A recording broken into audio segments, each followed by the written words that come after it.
Hey guys, back for not a super long lesson, a shorter lesson, but continuing on here in chapter 8 and just trying to grind away.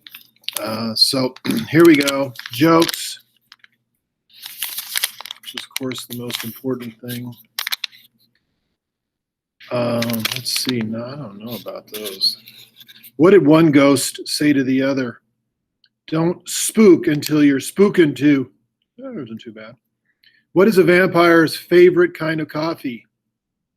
Decaffeinated. How can you tell a Martian would be a good gardener? They all have green thumbs. There we go. You're like, oh, those are terrible, Mr. Wood. You'd probably be right. Okay, so let me get up the notes where we were. And today, so we're just going to continue on here. And today we're actually not going to be covering, kind of slowly going up here to the more major points in this chapter, which are going to be dots, which we've started to talk about, and shapes. Okay, sorry about that. Okay, so here we go, back to where we were. And this we did in class.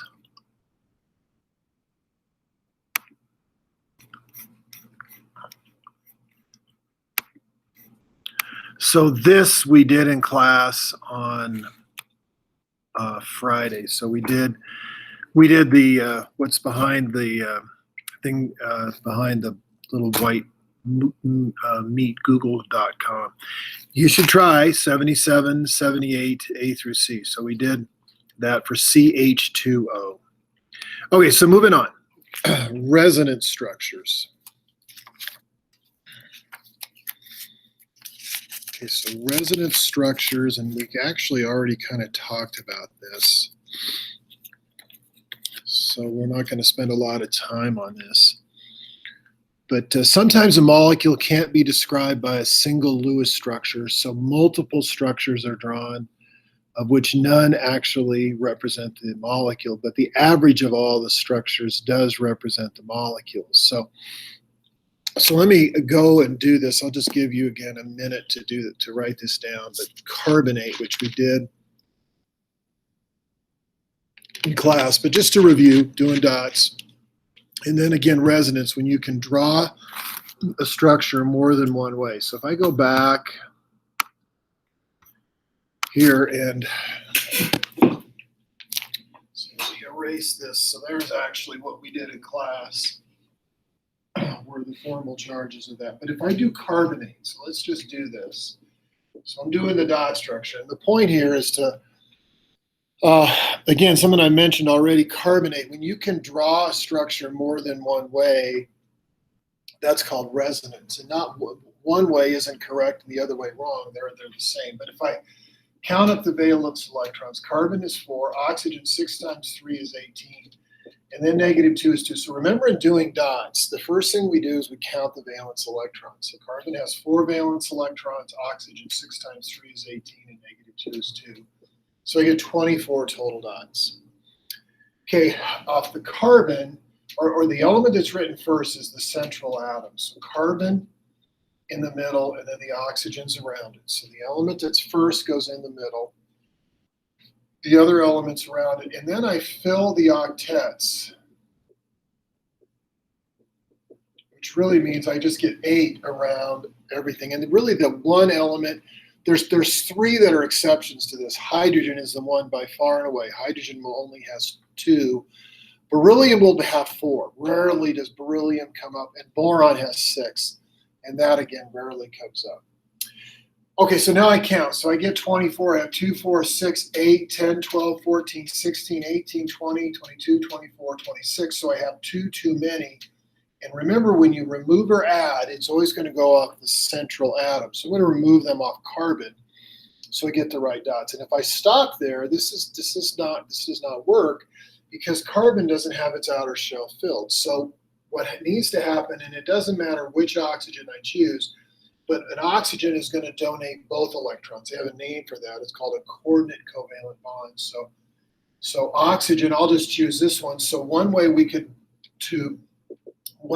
diagram this is like this. And of course, and I mentioned this when we did this before, you could look at this and you could go, wait, why did you choose the oxygen on the left? Well, you're right. I could have chosen the oxygen below. And so this is an example of resonance. So I could have the oxygen that could have given the 2 bonds to the carbon could have been the oxygen on the bottom. Okay, so again, this is an example of resonance when I can diagram a structure in more than one way. Or you could say, well, why don't you choose the oxygen on the right? Well, if I did, I could have done that.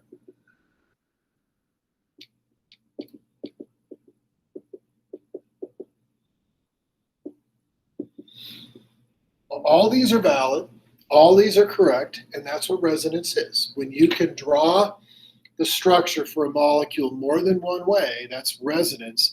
And one way isn't right, and the other way isn't wrong. Okay, so then back to the notes.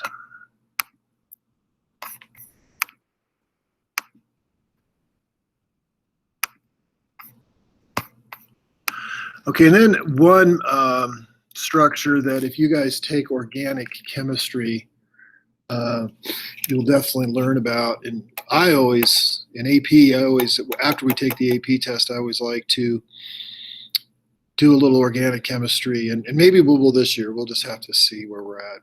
But it's called the benzene ring, and you can see it here in this white shaded thing. But what it is, it's a ring. Carbon forms rings, and organic chemistry is all about carbon. And it has these alternating double bonds, and you can see that you can draw it 2 different ways. That's an example of resonance. So that benzene ring is like that. And you can see that it's diagrammed the way they're on top, but the way it is with that hexagonal, I don't know if I said that right, structure, all those mean the same thing. But that's another example of resonance. And one point we're going to get to later in the chapter, it might be worth noting, where carbon-carbon is a single bond, that it is 154 ppm is a picometer. It's a really, really small number. And a carbon-carbon double bond is 133 picometers. And this is something we're going to talk about later in the chapter. But if you compare a single bond to a double bond, if you think about it, it makes sense. The single bond is longer and it's weaker. And the double bond is stronger and it's shorter. So double bonds are shorter and stronger, but they're not twice as strong and half as short. And again, we'll come back and talk about that, but I'll say that again. If we're comparing a double bond to a triple bond, a double bond is shorter and stronger, and a single bond is longer and weaker. But the double bond isn't twice as short and or half as short and twice as strong, but it's just shorter and stronger. And so they average those together, and all the bond lengths in benzene are 140. We'll come back because we're going to talk about bond lengths and bond strengths later in this chapter.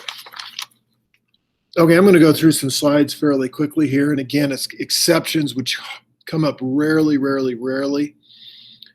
Hydrogen comes up a lot, but beryllium and boron do not.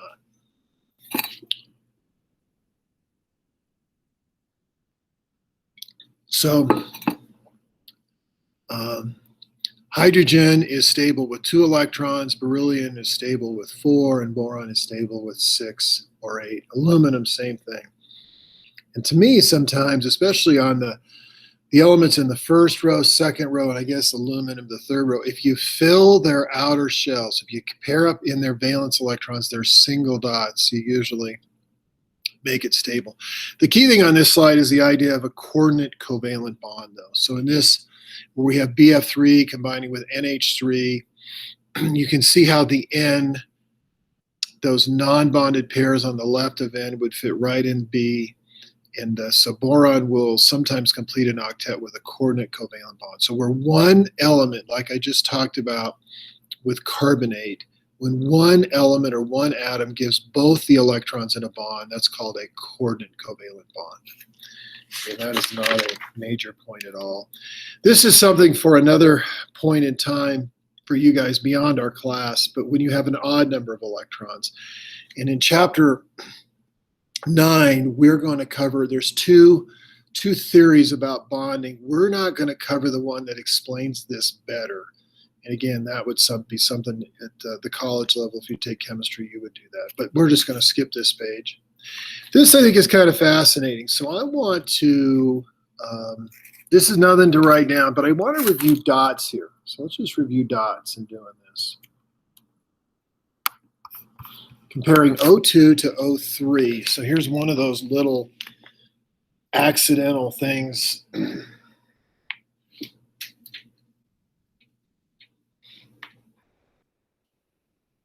But the dot structure for O2, which again, I can go back and do the dot structure for this the way that you guys learned it in first year chem, is just to pair up the single dots. So it's like that. So what we get is we have oxygen with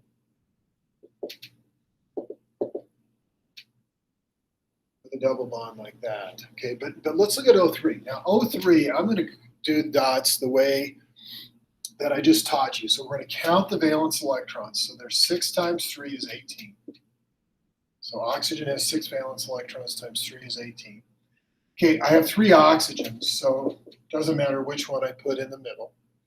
So I count the valence electrons, I connect them, and now I fill all their octets. Okay, and I count. So I have 2, 4, 6, 8, 10, 12, 14, 16, 18, 20. So remember I said, so I have 20 dots, I can only have 18. So I need to take dots, again, either add or remove from the central atom. So it's going to go here. So if we stop at that point, the oxygen in the middle is not stable. This does not work because it needs to have its outer shell filled. It needs its octet filled. So and this could be an example of resonance. So in the first way I'm going to diagram it is the oxygen here on the left is going to donate both the electrons. So there's one way to diagram ozone. But you could go, why don't you choose the oxygen on the right? And I could have done that.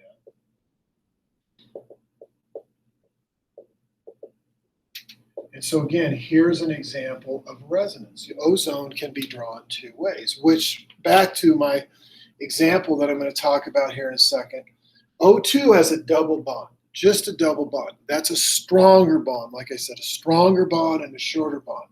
Where ozone has a double bond and a single bond. Well, because of that single bond, O3, ozone, O3 is ozone, is a little bit weaker. And that's going to be important in the upper atmosphere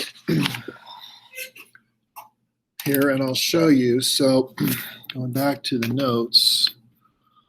And kind of one of these, I don't know, these things. Again, I might ask you to be able to do the dot structure for O2 and O3, but in terms of recalling the ozone, but I think it's kind of fascinating to see just how this works. Okay, so here, just reading this. So chemistry and the environment. So ozone is a form of oxygen in which 3 atoms bond together. I just showed you the dot structure, and you could see it there too, compared to O2, which is over on the right, has the double bond. Double bonds are shorter and stronger, like I was just saying, than single bonds. So O2 must have stronger bonds than O3. Again, because of that single bond, O3 isn't as strong. Ozone absorbs harmful ultraviolet radiation from the sun. Ozone is ideally suited to do this because photons at 280 to 320 nanometers. So ultraviolet is on the electromagnetic spectrum, is right after the visible spectrum, right after violet. So it's a little bit more energetic than violet. The most harmful components of sunlight are just strong enough to break the bonds of O3. So what O3 does in the upper atmosphere is it absorbs ultraviolet light, which is good for us because ultraviolet light can cause skin cancer, and so it protects us from skin cancer. O2 is not strong enough, and what it says there at the bottom, the same wavelengths of ultraviolet light do not have sufficient energy to break O2.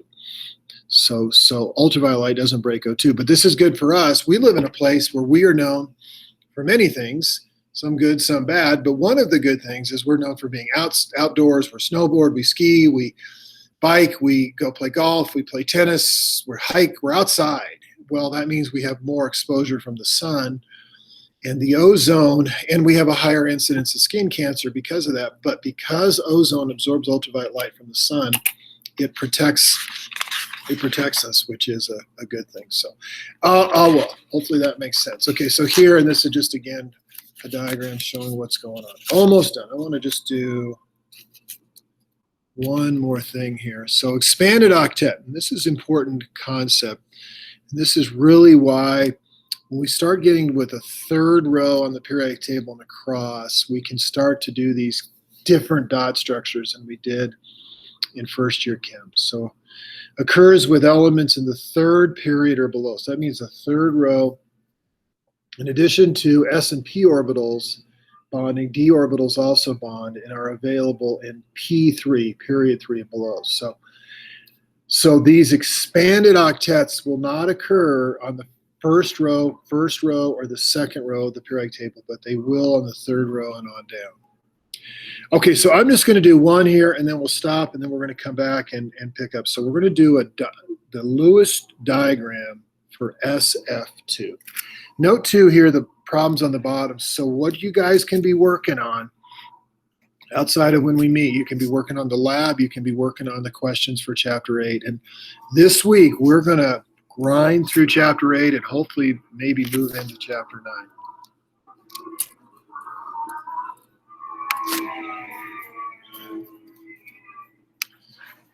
All right, the custodian is rocking out. Okay, so let's do SF2. So this is where we'll stop for today.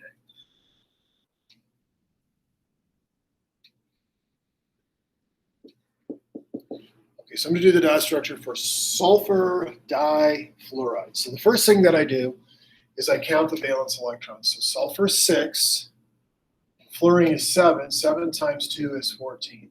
So 6, and then 7 times 2 is 14, so 20. So I get 20 total dots. Okay, and then what I do is I'm going to put the sulfur in the middle, and I'll put the fluorines around it. Okay, and then I'm going to fill their outer shells. So I'm going to fill the octets of each of these. Okay, now I'm going to count, see how close I am to 20. So I have 2, 4, 6, 8, 10, 12, 14, 16, 18, 20. So this would be right. This would be a way to do the dot structure for SF2.